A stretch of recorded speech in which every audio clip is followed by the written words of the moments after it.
Shalom jemaat terkasih dalam Tuhan, selamat datang di ibadah online Gereja Mawar Syaron Semarang. Bersyukur kita dapat bertemu kembali, beribadah bersama, memuji dan memuliakan nama Tuhan, serta merenungkan firman Tuhan. Bagi Bapak Ibu Saudara yang baru pertama kali bergabung bersama dengan kami ucapkan welcome home, selamat datang di keluarga besar Gereja Mawar Syaron. Untuk dapat terus terhubung bersama dengan kami, Anda dapat subscribe akun YouTube kami GMS Jawa Tengah DIY. Atau Anda juga dapat follow Instagram kami @GMS Semarang. Bagi Bapak Ibu Saudara yang rindu untuk didoakan, bagi Anda yang memiliki pergumulan atau Anda belum memiliki komunitas rohani, Anda dapat menghubungi kami di WA 08222 30390. Memberikan persembahan adalah bagian dari ibadah kita kepada Tuhan. Mari kita persiapkan persembahan ucapan syukur kita yang terbaik serta perpuluhan kita dengan sikap hati yang benar kepada Tuhan. Anda dapat memberikannya dengan transfer ke bank di nomor rekening yang tertera di layar. Atau Anda juga dapat melakukannya dengan scan QR Code melalui aplikasi dompet digital yang Anda miliki masing-masing. Dan bagi Bapak Ibu Saudara yang rindu terlibat di dalam proyek pembangunan Gereja Mawar Syaron Semarang, Anda dapat memberikannya dengan transfer ke bank di nomor rekening yang tertera di layar dengan keterangan pembangunan Gereja Mawar Syaron Semarang. Mari kita berdoa sebelum kita memulai ibadah ini. Bapa, kami mengucap syukur buat setiap kebaikan-Mu dalam kehidupan kami. Kami bisa beribadah oleh karena anugerah-Mu. Kami rindu Engkau segarkan kembali dengan firman Tuhan. Dan kami rindu juga Tuhan memberikan apa yang menjadi isi hati kami Tuhan. Untuk kami gaungkan kepadamu. Untuk kami ucapkan yang terbaik. Lagukan itu Tuhan dengan isi hati kami. Terima kasih Tuhan Yesus. Kami siap beribadah. Haleluya. Amin. Selamat beribadah, Tuhan Yesus memberkati.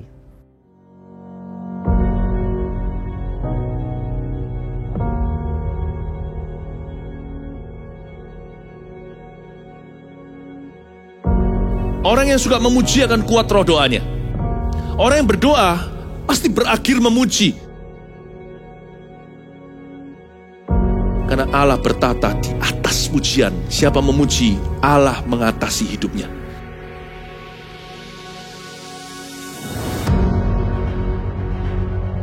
The Year of Praise, tahun pujian menjadi sebuah petualangan yang tiada dua. Menjadi sebuah pelajaran hidup yang langsung dari Kristus. Menjadi sebuah pengalaman yang indah. Waktu kita memuji Tuhan, seluruh kerajaan itu berdiri di sampingmu. Waktu kita memuji, seluruh kerajaan Allah dan kereta-keretanya yang tidak kelihatan berkuda dan berapi-api itu berada di kanan kiri. Semakin fisik kita lemah, roh kita semakin memuji Tuhan. Semakin jasmani kita terbatas, semakin rohani kita tidak boleh dibatasi.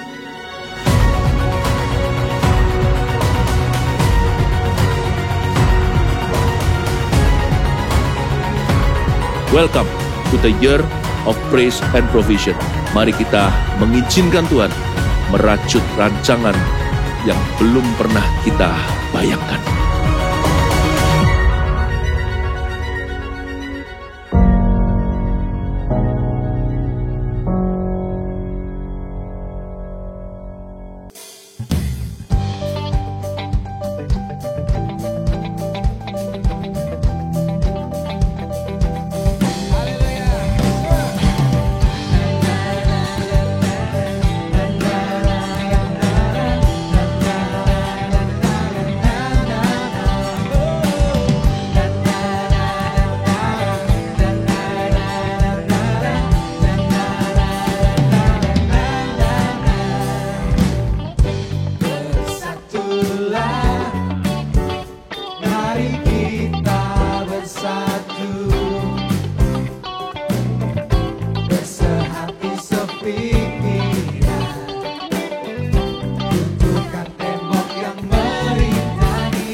Kami percaya Tuhan, rencana-Mu indah buat kehidupan kami Tuhan.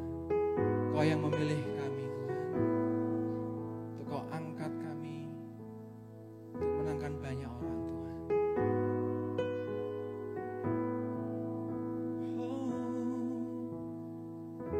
Untuk kemuliaan-Mu Tuhan. Tuhan, ku percaya rencana-Mu indah, walau saat ini tak ku mengerti.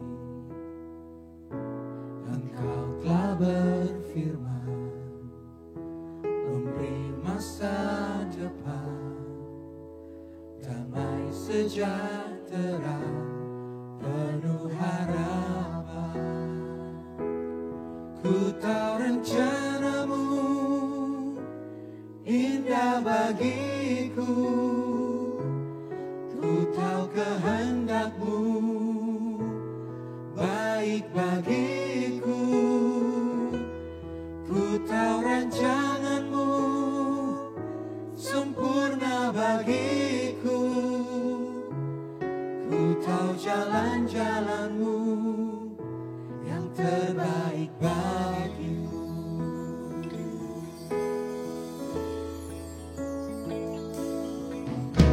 Tuhan, ku percaya rencana-Mu indah, walau saat ini tak ku mengerti.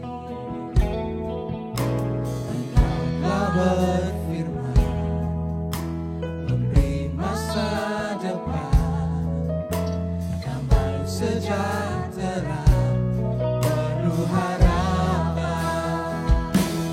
Ku tahu rencana-Mu indah bagiku, ku tahu kehendak-Mu baik bagiku, ku tahu rancangan-Mu sempurna bagiku, ku tahu jalan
sesuai rencanamu untuk kemuliaan-Mu.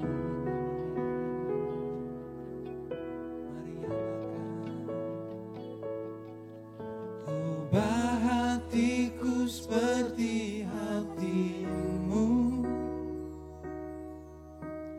kudus berkenan bagi-Mu, bagaikan emas yang murni, bentuk hatiku selalu. Biar ku menjadi ciptaan baru, bebas dari semua yang jahat, serupa dengan gambar-Mu, sucikanku, kuduskan hatiku, ubah hatiku seperti hati-Mu, kudus berkenan bagi-Mu, bagaikan emas yang murni, bentuk hatiku selalu. Biar ku menjadi ciptaan baru, menjadi ciptaan baru, bebas dari semua yang jahat, serupa dengan gambar-Mu, sucikanku, kuduskan hatiku.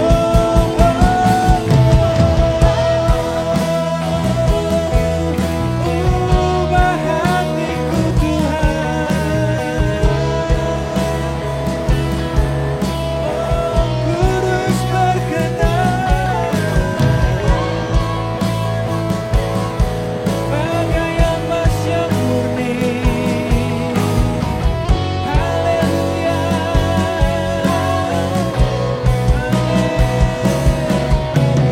Ku menjadi ciptaan baru, bebas dari semua yang jahat, serupa dengan gambar-Mu, sucikanku, kuduskan hatiku Tuhan.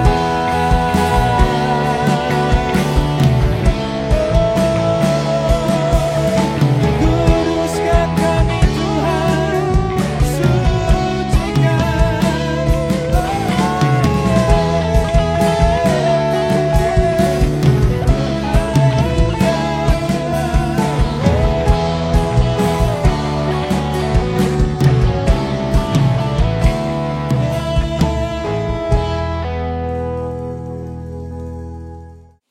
Shalom Bapak Ibu Saudara, setiap tahun ada 1 bulan saya khususkan berbicara topik ini, yaitu leadership atau kepemimpinan.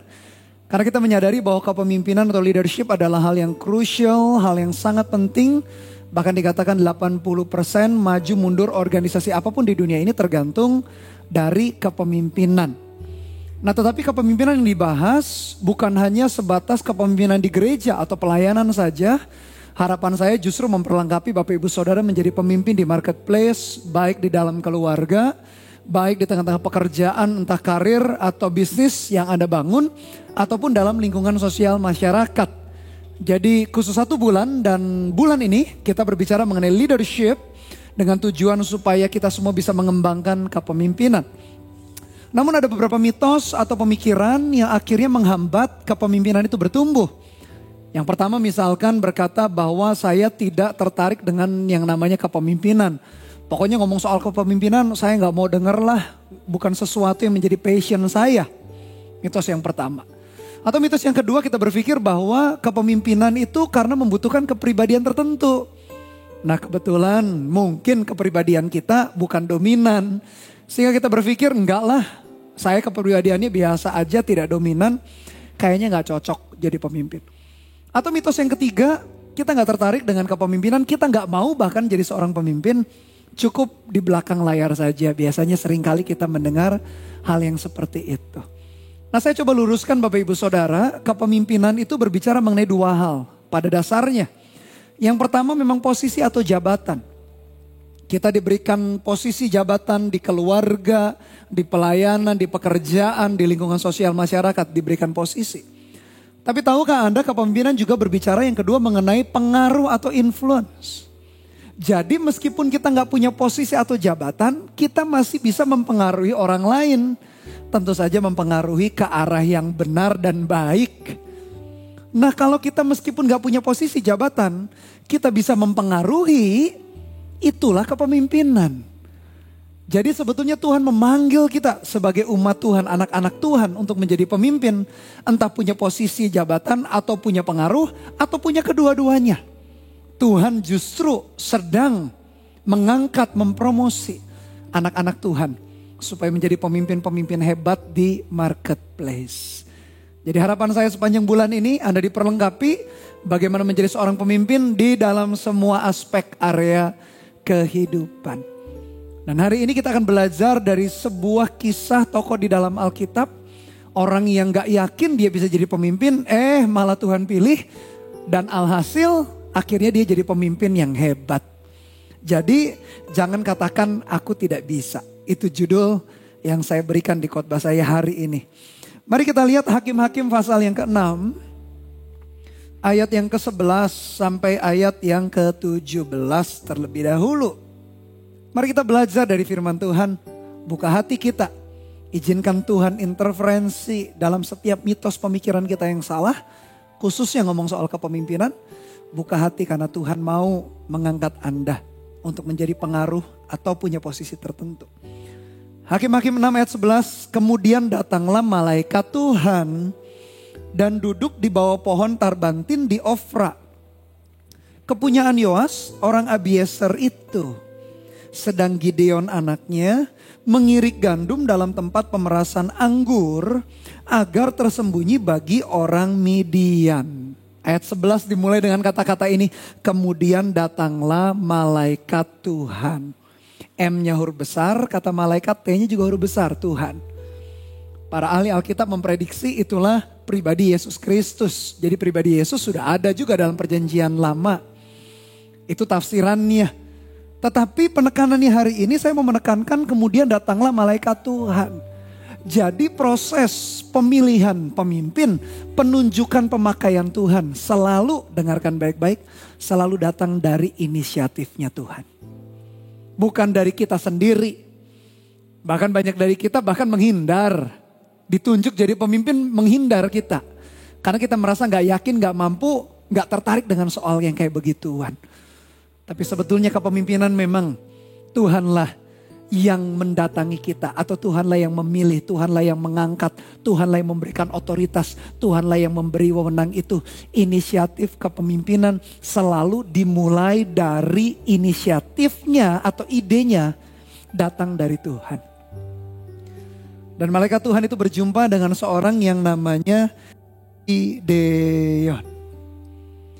Gideon seorang anak muda, dia bukan seorang pemalas. Bahkan dicatat dia sedang mengirik gandum dalam tempat pemerasan anggur. Harusnya kalau seseorang mengirik gandum itu di tempat terbuka. Karena nanti akan terpisah gandum dengan kulit-kulit gandumnya. Dan kulitnya itu akan berterbangan begitu. Jadi dibutuhkan memang tempat yang terbuka kalau mau mengirik gandum. Sebaliknya meras anggur harus di tempat tertutup, tempat lembab. Supaya anggur yang diolah, diinjak, keluar airnya terjadi fermentasi. Nah Gideon ini tipe bertanggung jawab. Kita tahu ceritanya mereka di tengah-tengah penjajahan atau tekanan bangsa Midian. Sehingga mereka harus sembunyi-sembunyi. Nah Gideon ini termasuk orang yang bertanggung jawab atas keluarganya. Dia seorang anak yang berpikir keluarganya harus bisa makan. Sehingga dia diam-diam nanam gandum, dia diam-diam mengirik gandum, supaya gandum bisa diolah jadi makanan pokok, karbohidrat pokok, entah itu roti dan lain sebagainya atau tepung. Jadi Gideon adalah tipe orang yang bertanggung jawab. Tapi visinya kecil. Dia hanya memikirkan mengenai keluarganya saja.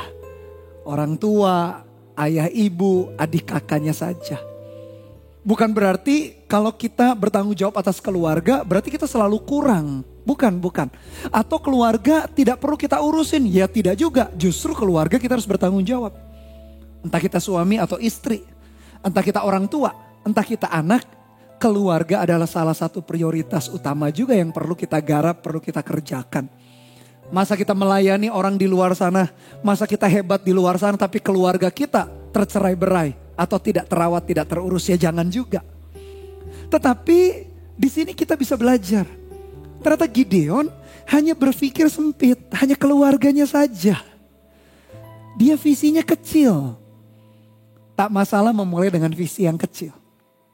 Tapi jangan berakhir di dalam visi yang kecil. Berakhirlah dalam visi yang besar. Bukan visi yang besar karena kita bernafsu, ingin membesarkan diri sendiri dan jadi sombong. Tapi visi besar itu selalu datangnya dari Tuhan. Oleh karena itu ayat 11 kan tadi dimulai dengan kemudian datanglah malaikat Tuhan. Selalu pemakaian besar itu, visi besar selalu datang dari Dia. Tapi dibutuhkan respon kita. Gideon bertanggung jawab atas keluarganya. Dan Tuhan suka dengan dia bertanggung jawab atas keluarganya. Tapi Tuhan mau mengangkat dia lebih daripada itu. Bukan hanya sekedar ngurusin keluarga saja. Itu pun harus diurus dengan baik. Tapi Tuhan mau mengangkat dia. Setelah dia berjalan 1 mil menggarap keluarganya dengan baik. Tuhan mau mengajak dia berjalan 2 mil. Menjadi pengaruh, menjadi pemimpin kepada lebih banyak orang. Kalau kita sudah didapati bertanggung jawab dari hal-hal kecil dan sederhana. Contoh keluarga kita. Kita jadi suami bertanggung jawab, istri bertanggung jawab.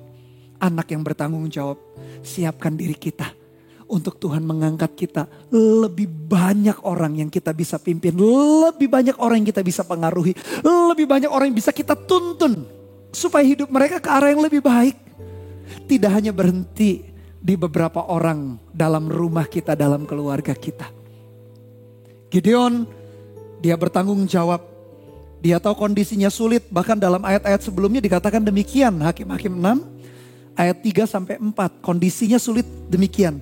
Setiap kali orang Israel selesai menabur, datanglah orang Midian, orang Amalek, dan orang-orang dari sebelah timur.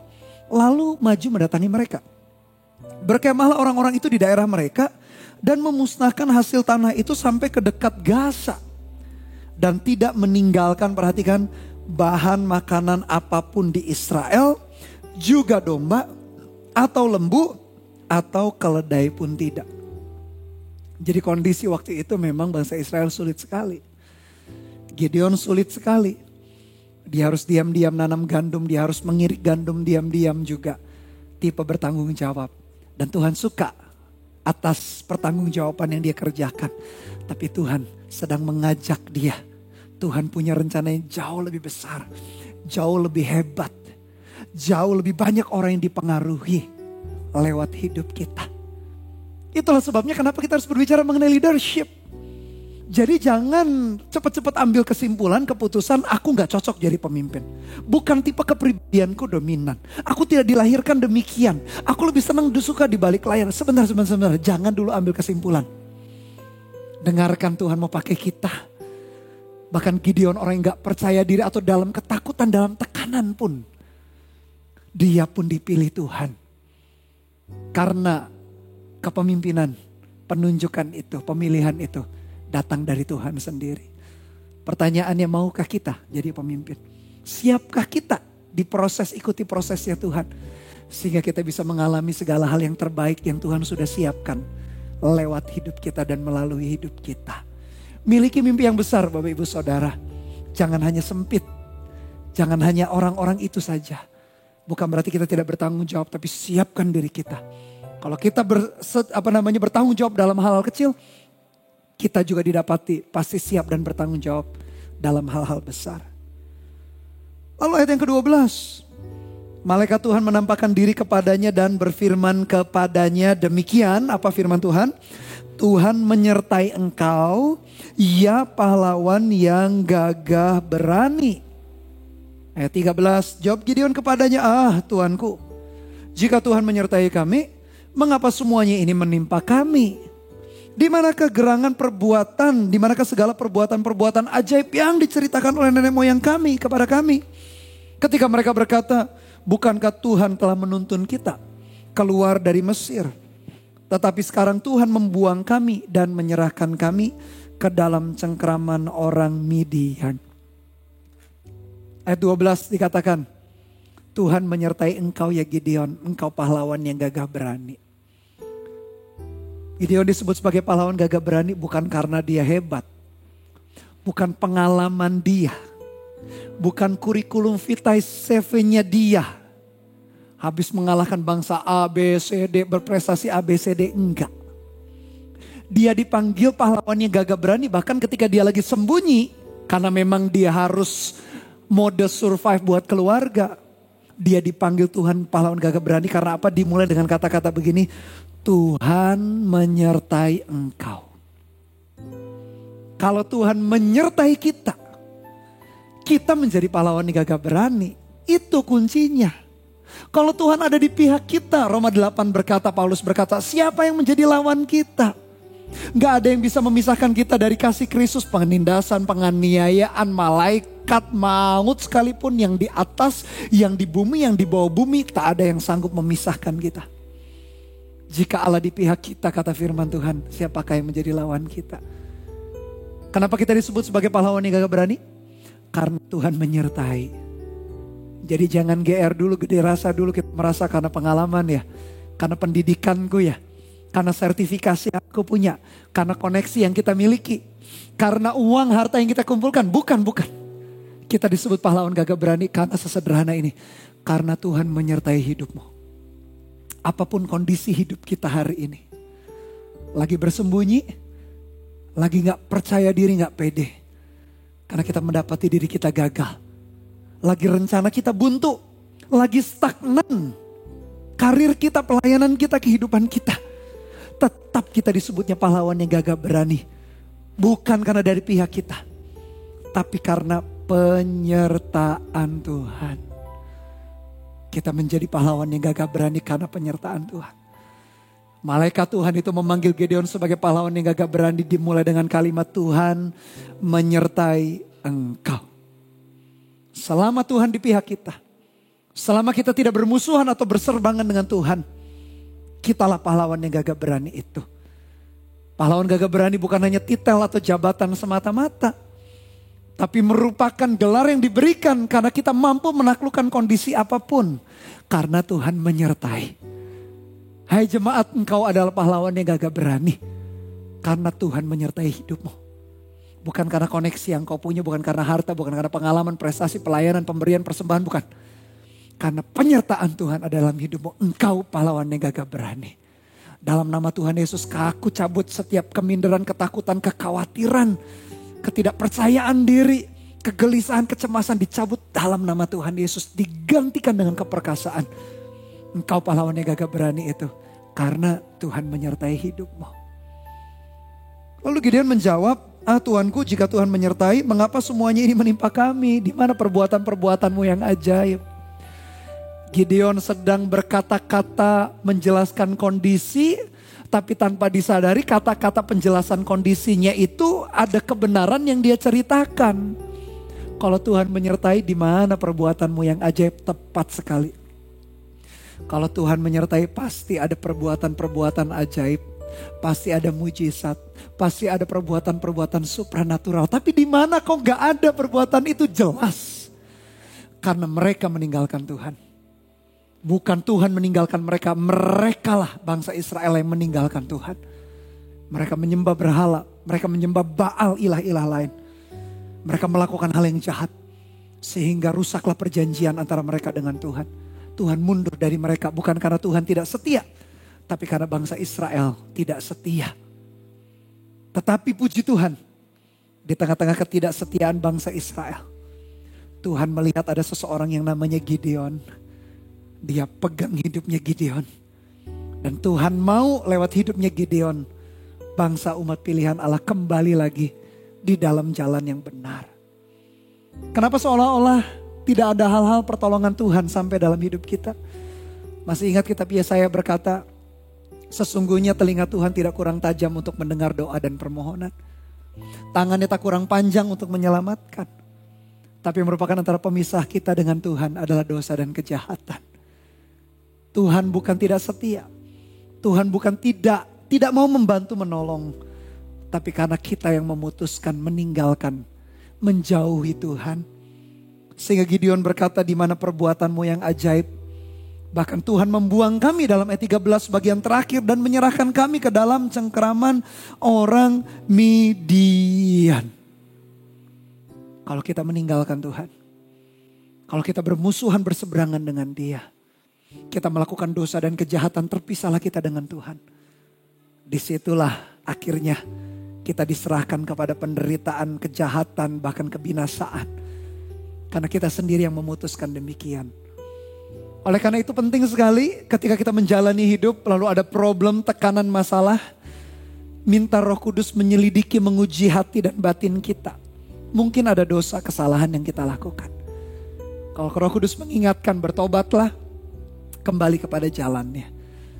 Tapi kalau kita sudah cek ternyata kita baik-baik, semua yang kita lakukan sudah dalam jalan-jalan Tuhan dan kebenaran. Berarti yakinilah engkau sedang berjalan dalam proses Tuhan.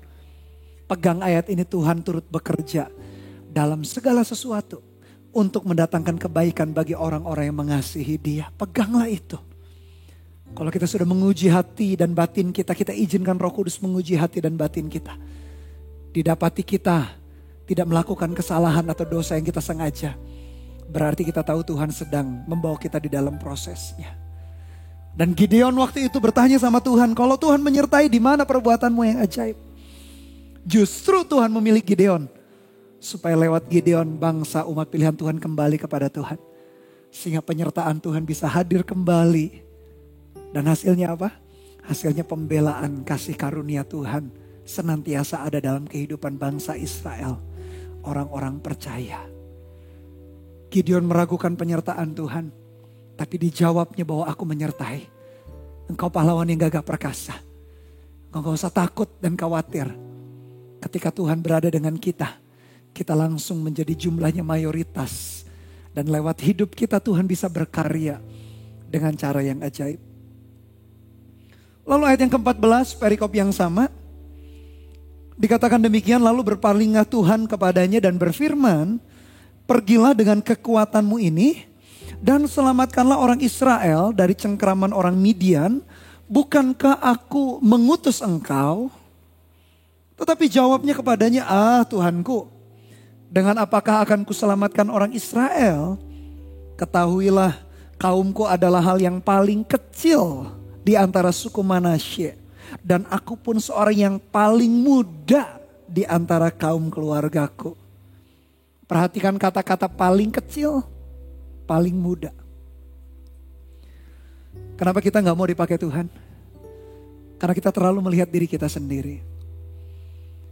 Kenapa Tuhan pakai orang lain luar biasa? Bukan karena Tuhan pilih kasih. Karena orang itu bukan orang hebat.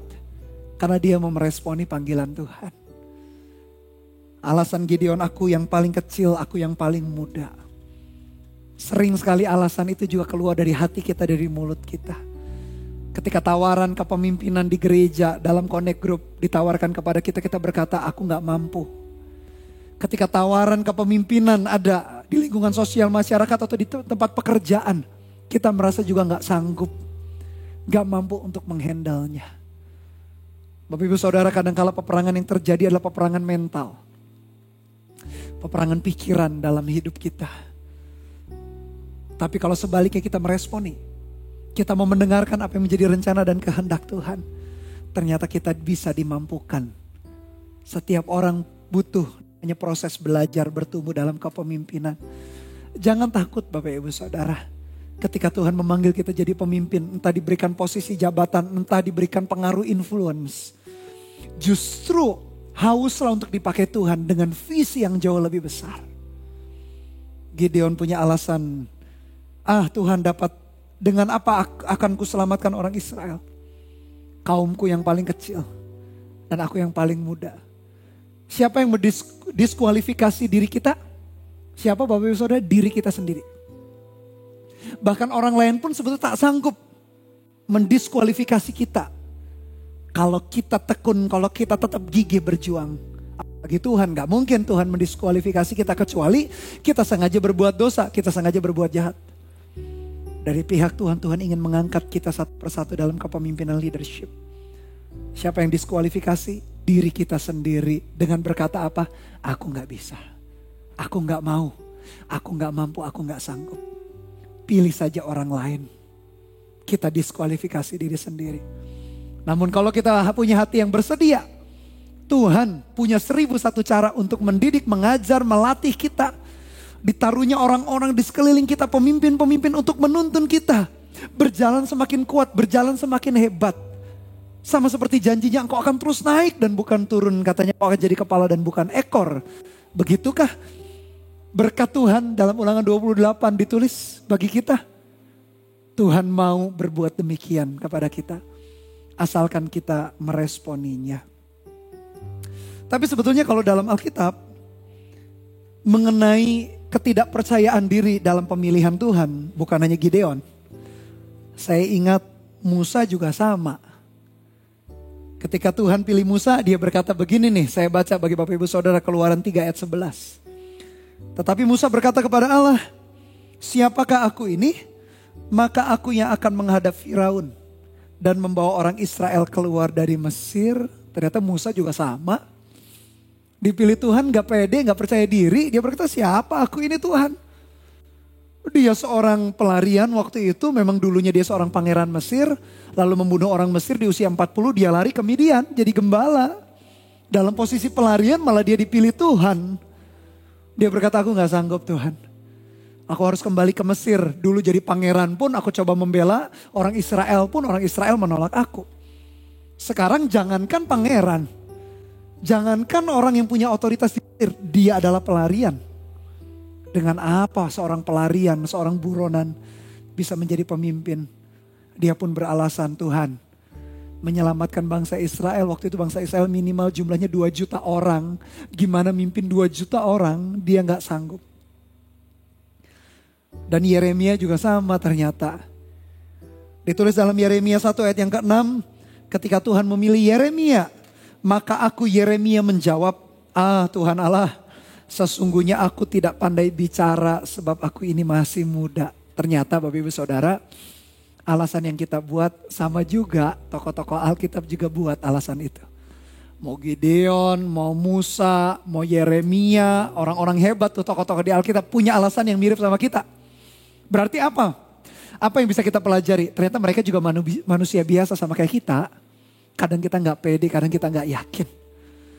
Tapi akhirnya Musa menerima panggilan Tuhan. Akhirnya Yeremia menerima panggilan Tuhan. Gideon menerima panggilan Tuhan. Akhirnya mereka jadi pemimpin hebat. Bagaimana dengan Bapak Ibu Saudara dengan saya? Boleh dimulai dengan ketidakpercayaan diri. Boleh dimulai dengan keraguan. Ketidakyakinan. Siapa kita? Kita gak punya koneksi, kita gak pandai ngomong. Kita gak hebat, pemikiran kita gak brilian. Boleh dimulai dengan ketidakpercayaan diri, gak apa-apa. Saya juga memulai kepemimpinan begitu. Tokoh di Alkitab juga memulai kepemimpinan begitu. Tapi setelah itu, tetap ambil keputusan. Keputusan yang krusial ini, menanggapi panggilan Tuhan untuk memakai Anda sebagai pemimpin. Akhirnya Musa pun berkata, Tuhan, aku mau dipakai. Yeremia pun berkata mau dipakai Tuhan. Gideon pun berkata mau dipakai Tuhan. Meskipun perkataan mau dipakai Tuhan menurut versinya masing-masing. Tapi intinya mereka menyerahkan diri kepada panggilan Tuhan. Mereka mau mengikuti panggilan Tuhan. Dan hasilnya orang-orang itu ditulis dalam Alkitab kita. Dan kita bisa belajar. Saya senang Alkitab kita jujur menulis apa adanya. Gideon yang bersembunyi. Musa yang gagap bicaranya. Yeremia yang gak yakin terhadap dirinya sendiri. Akhir-akhirnya, ending-endingnya. tetap jadi pemimpin yang hebat. Tetap menjadi hamba-hamba Tuhan yang hebat. Tetap melakukan visi-visi yang besar yang datang dari Tuhan. Saya senang Alkitab kita jujur menulis. Supaya kita bisa bercermin. Bukankah firman itu seperti cermin juga bagi kita? Kita bisa bercermin, kita berkata iya ya. Ternyata kita gak ada bedanya sama Musa, Yeremia dengan Gideon. Mereka juga gak pede, aku juga gak pede. Mereka gak yakin, aku juga gak yakin. Mereka paling kecil, paling muda, aku juga begitu. Tapi kenapa Tuhan pilih kita ya? Gak tahu, itu adalah kedaulatan Tuhan. Tapi Tuhan punya rencana. Jauh melampaui apa yang kita bisa pikirkan. Apa yang kita bisa bayangkan. Apa yang bisa kita rencanakan jauh beyond semua.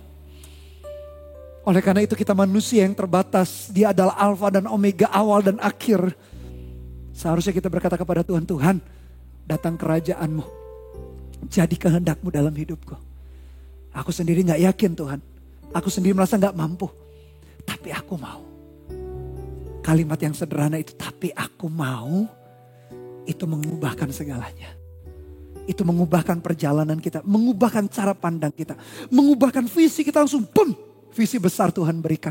Mengubahkan karakter kita, mengubahkan cara kita hidup, mengubahkan cara kita memandang, mengubahkan koneksi kita.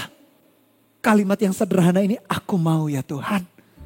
Seturut kehendak-Mu, kalimat sederhana itu. Mengubah perjalanan hidup kita dengan begitu ekstrim. Asalkan kita mau, asalkan kita bersedia. Dan untuk menjawab keraguan Gideon terhadap dirinya sendiri. Dia gak pede, dia gak percaya diri. Tuhan menjawab demikian untuk menjawab keraguan Gideon. Dan Tuhan menjawab demikian juga untuk menjawab keraguan kita. Ayat 16 dikatakan, berfirmanlah Tuhan kepadanya, tetapi akulah yang menyertai engkau, sebab itu engkau akan memukul kalah orang Midian itu sampai habis. Kalau kita ragu, kalau kita gak percaya diri, gak yakin. Aku gak bisa Tuhan. Aku gak bisa jadi pengaruh, gak bisa jadi influence. Aku gak bisa jadi pemimpin dikasih posisi jabatan, gak mampu ya Tuhan. Mau di marketplace, mau di pekerjaan, di bisnis, di karir, di keluarga, di lingkungan sosial masyarakat, di pelayanan aku gak mampu ya Tuhan. Gak apa-apa kita gak mampu. Tapi ini jawaban yang akan memerdekakan kita. Jawaban ini adalah Tuhan menyertai engkau. Itulah yang membuat perbedaan. Itulah yang memampukan kita. Tuhan kita adalah sumber segala sesuatu. Dia sumber segala-galanya. Dia sumber kehidupan. Dia sumber hikmat. Kekurangan hikmat jadi pemimpin, minta saja dia sumber hikmat. Kekurangan sumber daya manusia, dia yang punya semua manusia. Manusia yang dimiliki oleh Tuhan. Dialah pemilik kehidupan, mintalah kepada dia sumber daya manusia. Kekurangan talenta potensi, dialah sumber semua talenta potensi yang manusia miliki. Mungkin puluhan, ratusan, bahkan ribuan potensi talenta yang dimiliki oleh manusia bersumber kepada Tuhan. Merasa kurang potensi, dialah sumber potensi. Merasa bingung memutuskan, kayaknya kurang hikmat, kurang pandai, kurang brilian. Dialah sumber kreativitas, dialah sumber hikmat itu. Sehingga terjawab sudah keraguan kita ketika kita berkata, aku gak mampu. Ya gak apa-apa, kita semua memang gak mampu. Saya pun tidak mampu. Tapi Tuhan berkata, aku menyertai kamu. Sejak Yesus lahir di atas muka bumi 2000 tahun lalu. Namanya disebut apa? Immanuel, artinya apa? Allah beserta kita. God with us. Penyertaannya membuat hidup kita berubah. Penyertaannya membuat hidup kita berbeda. Penyertaannya membuat kita dipanggil sebagai pahlawan yang gagah berani. Jangan takut Bapak Ibu Saudara. Mulai dengan ketidakpercayaan diri. Yes, it's okay. Tapi terima penyertaannya. Itu yang membuat kita bisa berjalan semakin lama semakin kuat. Tuhan menjawab keraguan Gideon dengan perkataan, tetapi akulah yang menyertai engkau. Tadi saya bahas sedikit mengenai Musa kan. Mengenai Yeremia. Jawaban Tuhan ternyata sama loh. Tadi kan Musa gak yakin ya. Tuhan jawabnya apa? Saya bacakan bagi Anda Keluaran 3 ayat 12. Lalu firman-Nya, bukankah aku, dengarkan baik-baik, akan menyertai engkau. Inilah tanda bagimu bahwa aku yang mengutus engkau apabila engkau telah membawa bangsa itu keluar dari Mesir. Maka kamu akan beribadah kepada Allah di gunung ini. Jawaban Tuhan kepada keraguan Musa sama seperti jawaban Tuhan kepada keraguan Gideon. Jawabannya apa? Bukankah aku menyertai engkau? Pengganti Musa namanya Yosua. Seorang yang belum berpengalaman. Dia menjadi abdi Musa, pembantu Musa, asistennya Musa. Ketika dia harus menggantikan posisi kepemimpinan yang begitu karismatik, Musa kan begitu hebat. Dia membelah laut, menurunkan 10 tulah, memukul batu keluar air, roti surgawi mana itu setiap pagi, burung puyuh setiap sore. Musa pemimpin yang hebat, yang karismatik. Dan Yosua sebagai pemimpin yang baru harus menggantikan. Dia pun ragu dan takut. Apa jawaban Tuhan? Yosua pasal 1 ayat yang kelima. Dikatakan seorang pun tidak akan dapat bertahan menghadapi engkau seumur hidupmu. Perhatikan kalimat ini. Ini akan menyembuhkan kita. Seperti aku menyertai Musa, demikianlah aku akan menyertai engkau. Aku tidak akan membiarkan engkau dan tidak akan meninggalkan engkau. Yosua 1 ayat 5. Diulangi ayat 9. Bukankah telah kuperintahkan kepadamu, kuatkan dan teguhkanlah hatimu. Jangan kecut dan tawar hati. Sebab Tuhan Allah sekali lagi menyertai engkau kemanapun engkau pergi. Ternyata jawaban daripada kegalauan hati kita, ketidakyakinan, ketidakpercayaan diri dipakai Tuhan. Alkitab, tokoh-tokoh Alkitab Musa, Yesaya, Yeremia, Yosua, Gideon menulis hal yang sama. Jawaban Tuhan konsisten. Bukankah aku menyertai engkau? Kata-kata ini menyembuhkan kita dari ketidakpercayaan diri kita. Dari ketidakyakinan kita, kita merasa gak sanggup. Merasa Tuhan kau salah pilih, pilihlah orang lain. Gak mau jadi pemimpin. Kalimat itu menyembuhkan kita. Bukankah Tuhan berkata aku menyertai engkau? Dia adalah sumber segala sesuatunya. Merasa kita lemah gak berdaya, dia sumber kekuatan tak terbatas. Oleh karena itu Yesaya 40 dikatakan orang yang menanti-nantikan Tuhan selalu dapat kekuatan baru. Dia naik terbang dengan kekuatan seperti sayap burung Raja Wali. Berlari gak letih, berjalan gak lesu. Dia sumber kekuatan. Kurang apa? Kurang hikmat. Dia sumber hikmat. Kurang apa? Kurang sumber daya. Mintalah dia. Dia sumber segala sesuatunya, sumber kehidupan. Melekat kepada dia, kita memperoleh apa yang kita perlukan dan butuhkan untuk berjalan dalam menyelesaikan rencana dan kehendak Tuhan. Jadi jawaban kalimat Allah menyertai kita, Tuhan menyertai kamu. Immanuel, Allah beserta kita. Jawaban kalimat itu menghancurkan keraguan, kebimbangan, ketakutan di hati. Dirubah dengan keyakinan, kemantapan. Meskipun kilometer kehidupan tertentu kita ragu kembali, takut kembali, ingat lagi. Tuhan menyertai aku. Bangkit lagi, maju lagi kilometer kehidupan kita. Sekian kilometer kita ragu lagi, takut lagi karena penuh tantangan. Ingat lagi, Tuhan menyertai kita, dia Immanuel, God with us. Berjalan lagi di dalam anugerah Tuhan. Terus demikian sampai kita menyelesaikan, sampai garis akhir finishing strong, finishing well. Menyelesaikan garis akhir pertandingan dengan baik, dengan selesai.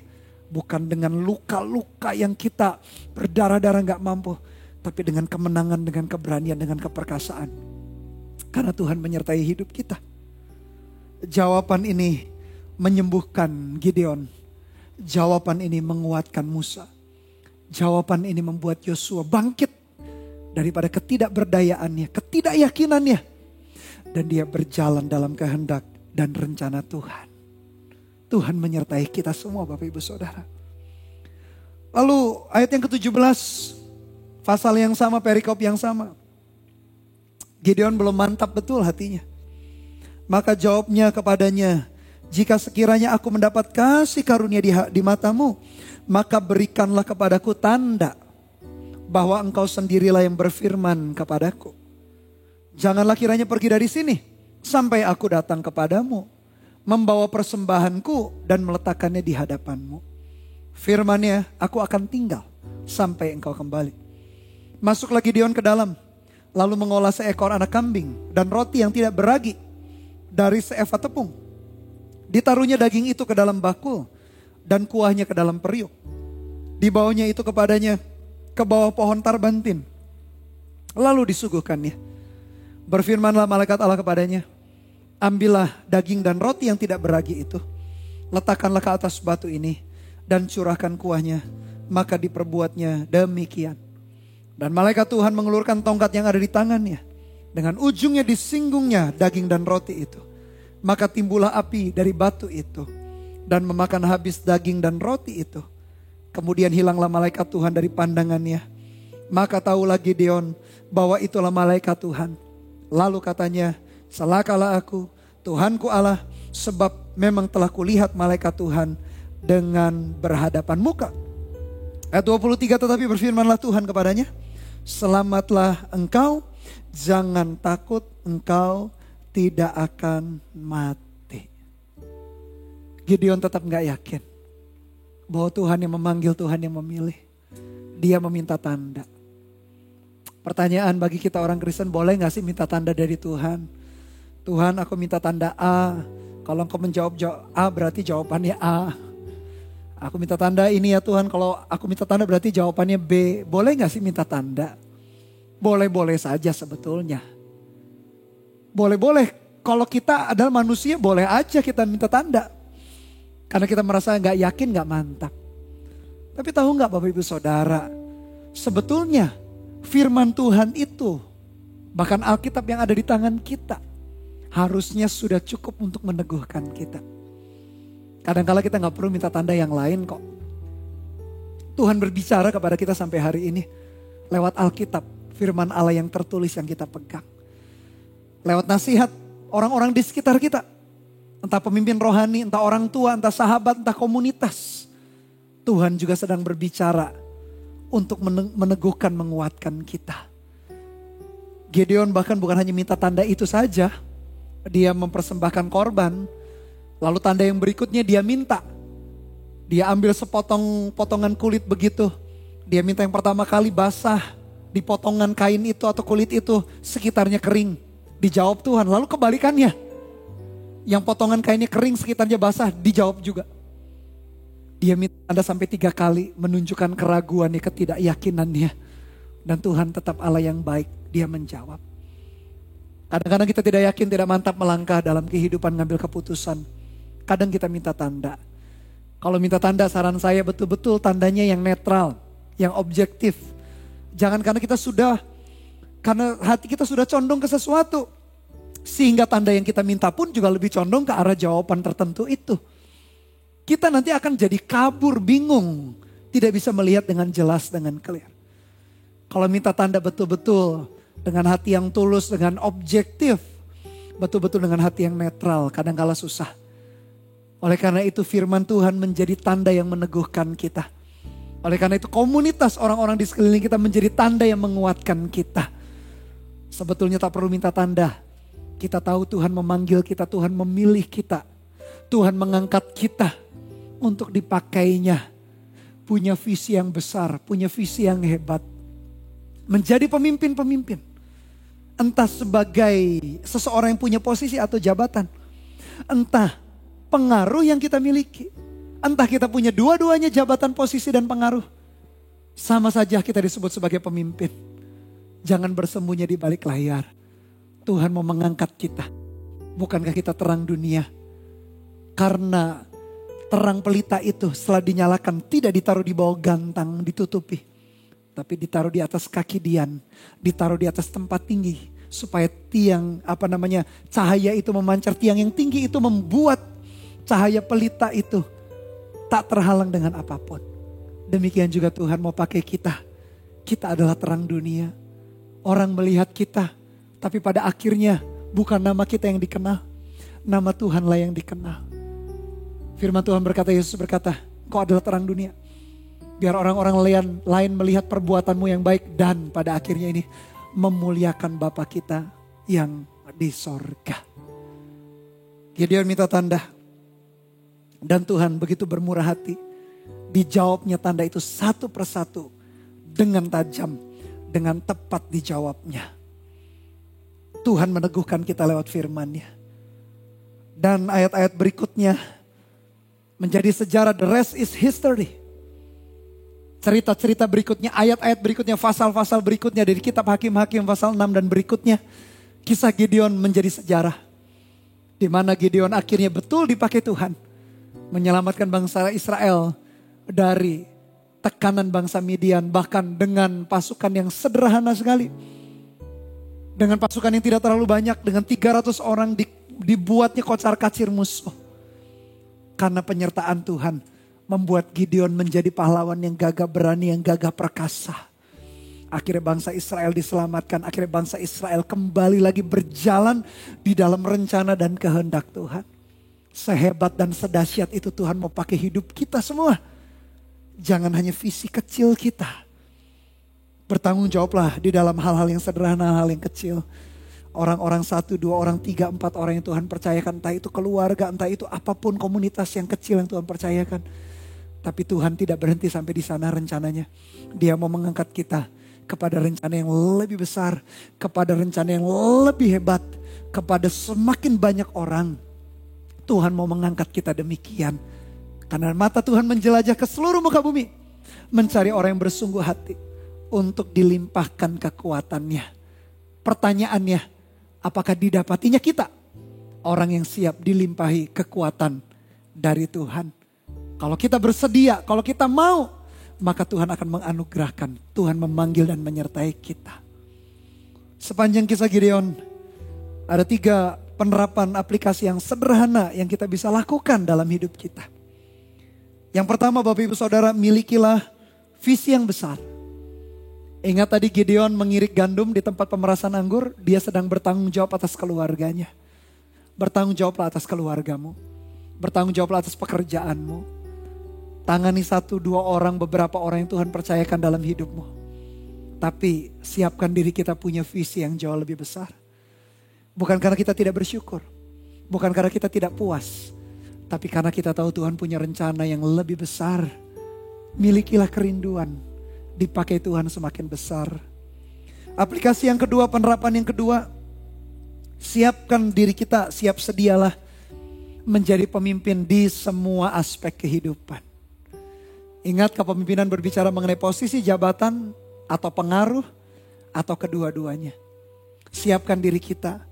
Jangan dikuasai oleh mitos atau kepercayaan yang salah. Aku gak mau lah soal kepemimpinan, gak minat sama sekali. Gak punya potensi, kepribadianku bukan dominan kok. Aku gak tertarik, aku lebih suka di balik layar. Ingat baik-baik, Tuhan memilih mencari orang-orang untuk menjadi pemimpin, karena pemimpin itu bisa mempengaruhi orang banyak. Mempengaruhi kemana? Mempengaruhi ke arah yang jauh lebih baik, tentu saja ke jalan Tuhan. Dan penerapan yang terakhir, yang ketiga, bergantung kepada penyertaan Tuhan. Ketika Tuhan menyertai, kita menjadi pahlawan yang gagah berani. Keraguan, ketidakpercayaan diri Musa, Gideon, Yeremia, Yosua, Yesaya, semuanya sirna. Ketika satu ini, Tuhan menyertai. Dia Immanuel, Allah yang beserta kita. Kalau itu yang kita yakini, kalau itu yang kita percayai, kita akan berjalan dalam kepemimpinan dan menyelesaikan kehendak dan rencana Tuhan. Haleluya. Amin. Mari pejamkan mata kita sejenak. Renungkan firman Tuhan yang baru saja kita dengar. Tuhan, Kau baik, Kau sangat baik. Kau Allah yang luar biasa memilih kami. Dari ketidaksanggupan kami, Allah menyertai, membuat kami yakin kami sanggup. Kami bisa bukan karena kekuatan pengalaman koneksi, tapi karena Tuhan menyertai hidup kami. Meteraikan firman-Mu ya Tuhan dalam hati kami. Dalam nama Tuhan Yesus. Mari nyanyikan lagu ini bersama-sama. Katakan, Kau Bapa yang mengasihi aku. Kau Bapa yang mengasihiku. Kuasa-Mu memulihkanku. Hati yang baru Kau berikan untukku. dapat melihat rencana-Mu indah bagiku. Kau ada di setiap jalanku. Hatiku haus dan lapar akan Engkau. Katakan dengan segenap hati, Kaulah segalanya, Kaulah segalanya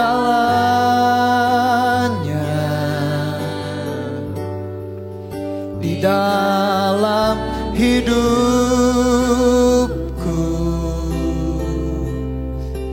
Kerajaan-Mu,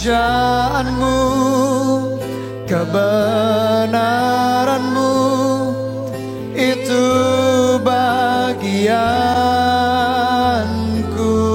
Haleluya Tuhan, Kaulah yang ku pandang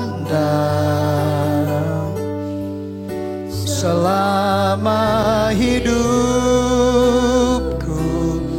Katakan mengasihi-Mu, mengasihi-Mu, memuliakan-Mu, Bapa dan Rajaku. Ulangi dari awal. Jadikan doa kita, katakan, Kau Bapa yang mengasihiku. Kuasa-Mu memulihkanku. Hati yang baru Kau berikan untukku dapat melihat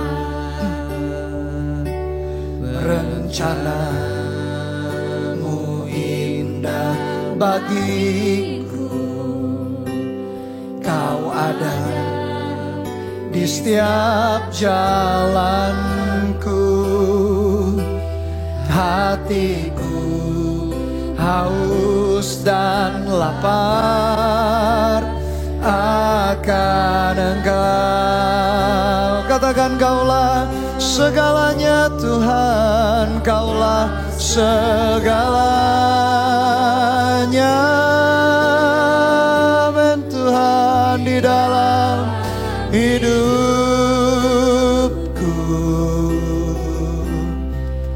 Kerajaan-Mu, kebenaran-Mu, itu bagianku, itu bagianku.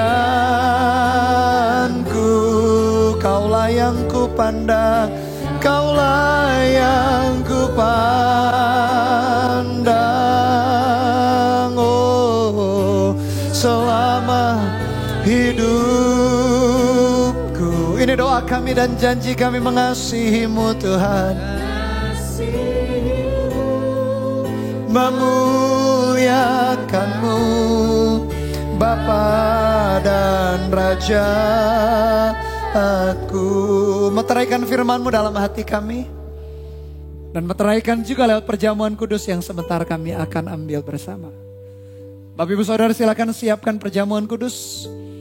Entah itu roti, anggur, atau biskuit dengan air putih atau air teh, apa yang sudah Anda siapkan di rumah masing-masing.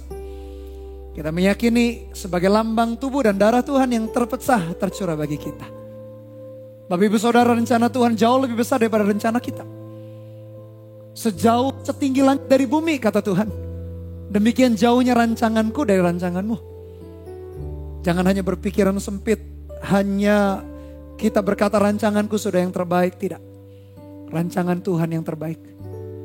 Tuhan mau ngangkat kita dalam kepercayaan yang lebih tinggi. Kalau sepanjang bulan ini berbicara mengenai kepemimpinan, berarti Tuhan mau memberikan, mempercayakan pengaruh atau posisi atau jabatan itu. Entah Anda punya posisi jabatannya, Anda punya pengaruhnya. Pengaruhilah orang-orang di sekitarmu. Itu namanya leadership. Pengaruhi keluarga, orang tua, anak, suami kita kalau Anda istri. Pengaruhi atasan kita, lingkungan kita, jemaat. Pengaruhi dengan pengaruh yang baik tentu saja. Engkau disebut sebagai pemimpin. Karena kepemimpinan adalah berbicara soal pengaruh. Izinkan Tuhan meletakkan rancangannya dalam diri kita. Biarkan ketidakyakinan, ketidakpercayaan diri kita sirna. Karena kita lihat bahwa Tuhan menyertai kita, dibuktikan dengan Dia menyerahkan nyawanya bagi kita 2000 tahun lalu. Jauh sebelum kita kenal Dia. Jauh sebelum kita melayani, jauh sebelum kita memberi diri kita kepada Dia. Dia sudah mati bagi kita. Biar perjamuan kudus hari ini menjadi perjamuan kudus yang spesial, menguatkan kita. Kita yakin bahwa Tuhan menyertai sehingga kita siap dipakai Tuhan dalam rancangan yang besar. Karena setinggi langit dari bumi, kata Tuhan, demikianlah rancanganku dari rancanganmu. Tuhan sucikan kuduskan roti dan anggur sebagai lambang tubuh dan darahmu yang tercurah. Darahmu yang terpecah, tubuhmu yang terpecah dan darahmu yang tercurah bagi kami. Dan ketika kami mengambil bagian, iman dan hati kami dikuatkan. Berjalan makin lama makin kuat. Berjalan makin lama makin menyelesaikan kehendak dan rencana Tuhan. Makin matang, dewasa dan berbuah-buah banyak. Untuk kemuliaan bagi nama-Mu saja. Mari angkat roti dengan tangan kanan kita. Melebihi kepala kita sebagai tanda kita menghargai pengorbanannya di atas kayu salib. Sebab apa yang telah kuteruskan kepadamu telah aku terima dari Tuhan. Yaitu bahwa Tuhan Yesus pada malam waktu Ia diserahkan mengambil roti. Dan sesudah itu Ia mengucap syukur atasnya. Ia memecah-mecahkannya dan berkata, inilah tubuhku yang diserahkan bagi kamu. Perbuatlah ini menjadi peringatan akan aku. Sebelum kita makan bersama-sama naikkan ucapan syukur kita. Bersyukur buat anugerahnya. Bersyukur buat kasih setianya. Kami bersyukur buat pengorbananmu Tuhan. Tak habis-habisnya rahmat-Mu, besar setiamu. Kau mengangkat hidup kami yang tak berdaya, yang tak berarti, yang kami anggap sudah tak punya masa depan yang baik. Kau angkat kami lewat pengorbanan-Mu. Penyertaan Tuhan membuat kami berani melangkah. Terima kasih ya Tuhan. Mari kita makan bersama-sama di dalam nama Tuhan Yesus Kristus.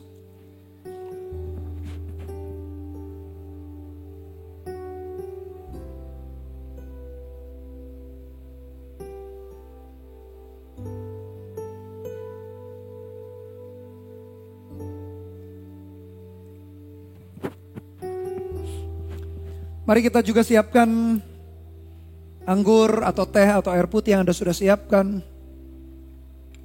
Mari angkat dengan tangan kanan kita melebihi kepala kita.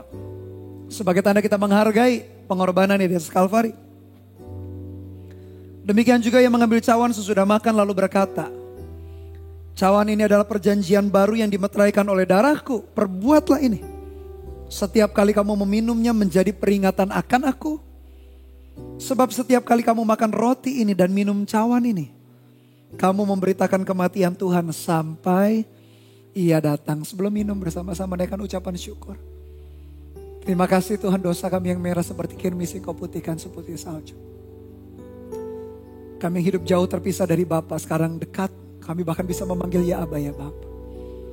Kutuk yang harusnya kami terima diganti menjadi berkat. Penyertaan-Mu ada dalam hidup kami. Terima kasih ya Tuhan. Kami bersyukur bahwa kami masuk dalam rencana Tuhan yang besar.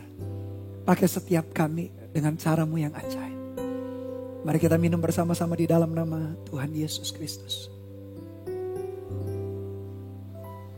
Kaulah segalanya.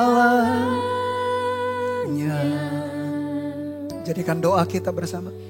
Di dalam hidupku,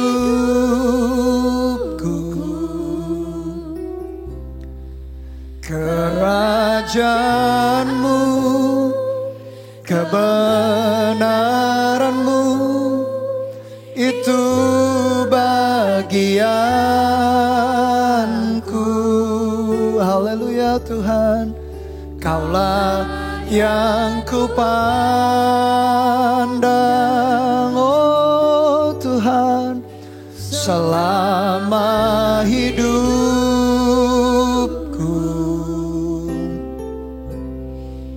Mengasihi-Mu, memuliakan-Mu, Bapa dan Raja aku. Sekali lagi, Kaulah segalanya, Kaulah segalanya.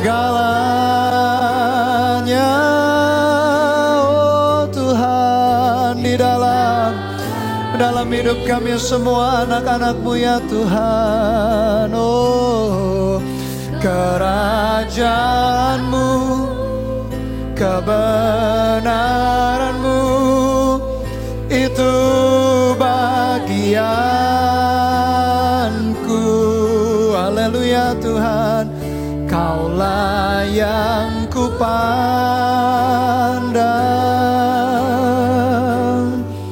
selama hidupku,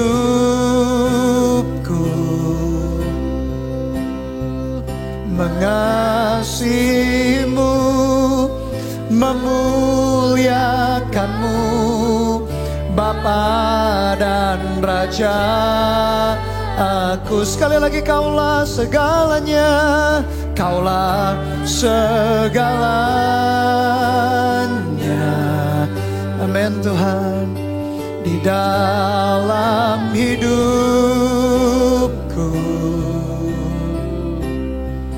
kerajaan-Mu, kebenaran-Mu, itu bagianku.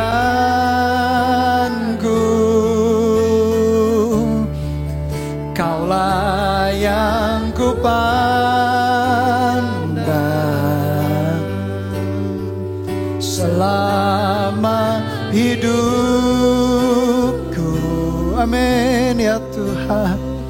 Mengasihi-Mu, memuliakan-Mu, Bapa dan Rajaku. Dengan segenap hati kita mengasihi-Mu, mengasihi-Mu, sekali lagi mengasihi-Mu, mengasihi-Mu, dengan segenap hati mengasihi-Mu Tuhan, mengasihi-Mu, memuliakan-Mu, Bapa dan Rajaku, Bapa dan Rajaku. Meteraikan firman-Mu, pakai setiap kami jadi pemimpin-pemimpin, baik kami yang sudah jadi pemimpin, yang disiapkan jadi pemimpin di area manapun dalam kehidupan kami. Bukan sebatas di gereja dan pelayanan saja, di keluarga, di pekerjaan, bisnis, karir kami, lingkungan sosial masyarakat, di kampus, di sekolah, dimanapun kami berada. Siapkan umat-Mu jadi pemimpin. Dalam nama Tuhan Yesus kami berdoa dan mengucap syukur. Haleluya. Amin. Bapak Ibu Saudara, waktu ini adalah waktu yang paling baik untuk Anda yang belum pernah menerima Tuhan Yesus sebagai Tuhan dan Juru Selamat pribadi. Ini waktu yang terbaik untuk Anda menerima Dia. Dan kalau Anda hati memutuskan hari ini, Tuhan aku mau menerima Engkau sebagai Tuhan dan Juru Selamat pribadi, mari ikuti doa yang saya akan tuntun sebentar lagi. Doa yang sederhana ini, ucapkan dengan segenap hati. Katakan demikian, Tuhan Yesus, hari ini saya menyadari saya adalah manusia yang berdosa. Ampuni, sucikan dan kuduskan hidupku dengan darah-Mu yang kudus. Hari ini dengan mulut aku mengaku, dengan hati aku percaya bahwa Engkau adalah Juru Selamat yang telah mati di atas kayu salib 2000 tahun lalu untuk menebus dosa manusia. Bangkit pada hari ketiga, terangkat ke sorga, dan duduk di sebelah kanan Bapa yang mulia. Hari ini aku menerima Engkau sebagai Tuhan dan Juru Selamat pribadi atas hidupku. Jadilah Tuhan, jadilah Raja, jadilah penguasa satu-satunya atas hidupku mulai hari ini dan selama-lamanya. Dan aku percaya namaku tertulis dalam kitab kehidupan-Mu. Katakan, di dalam nama Tuhan Yesus. Haleluya, amin. Selamat bagi Bapak Ibu Saudara yang baru saja mengikuti doa tadi. Anda sedang memasuki hidup yang baru. Dan izinkan kami Gereja Mawar Sharon menjadi keluarga rohani bagi Anda. Menuntun, memuridkan, mengembalakan. Supaya Anda terus bertumbuh di dalam iman dan dipakai Tuhan. Oleh karena itu Anda bisa klik link video di atas ini. link video welcome home supaya Anda dituntun lebih lanjut di dalam perjalanan iman Anda. Dan sebentar kita akan satukan hati kita di dalam berdoa. Kita akan akhiri ibadah kita dalam berdoa. Mari kita berdoa bersama-sama. Tuhan Yesus, terima kasih. Sepanjang ibadah ini Engkau melawat kami, berbicara, kami memuji menyembah Tuhan sebagai ekspresi cinta dan ucapan syukur kami di hadapan Engkau. Kami tahu Engkau hadir di tengah-tengah kami. Dan kami setiap umat-Mu siap membawa berkat yang terbaik yang datangnya daripada Tuhan. Dan hamba-Mu sebagai hamba Tuhan mengutus jemaat Tuhan ke marketplace, lingkungan pekerjaan, keluarga, studi, sosial masyarakat untuk mereka jadi garam dan terang. Membawa orang-orang yang belum kenal Tuhan atau orang Kristen yang tidak sungguh-sungguh hidupnya datang kepada Tuhan lewat kehidupan kita sebagai anak-anak Tuhan. Perhatikan langit di atas-Mu, biarkan menjadi sorga terbuka. Sorga menjawab doa-doa yang Kau naikkan dan sorga mencurahkan pemberian yang terbaik. Tanah di bawah-Mu menjadi tanah yang subur. Karena kemanapun Kau pergi melangkah, kasih karunia Tuhan menyertai hidupmu. Biarkan kasih anugerah dari Allah Bapa, kasih setia dari Tuhan Yesus Kristus, dalam persekutuan pengurapan Roh-Nya yang kudus menyertai kita dari hari ini sampai selama-lamanya. Katakan di dalam nama Tuhan Yesus. Haleluya. Amin. Tuhan Yesus memberkati.